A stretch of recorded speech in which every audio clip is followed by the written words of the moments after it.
We've all seen it. Managers hit record-breaking numbers and suddenly they are the star.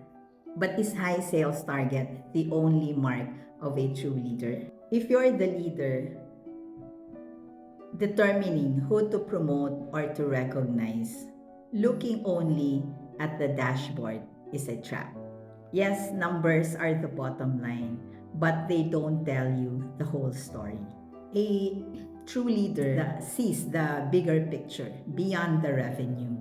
So there are things that we need to look at. For example, departmental synergy. Do they build bridges or they burn them just to hit the numbers? Yung walang collaboration, they only talk directly to you as the leader.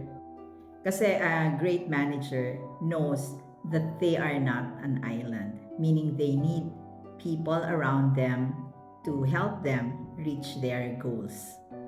Next is we also need to look at compliance and ethics. Are they doing the right things or according to the company standards?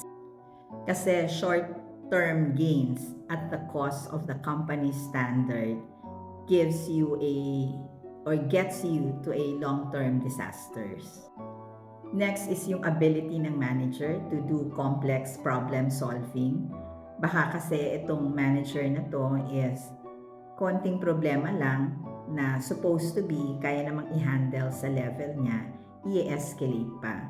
The manager should always be present in the gray areas or where there is crisis. Hindi yung lahat i-escalate sa immediate superior niya.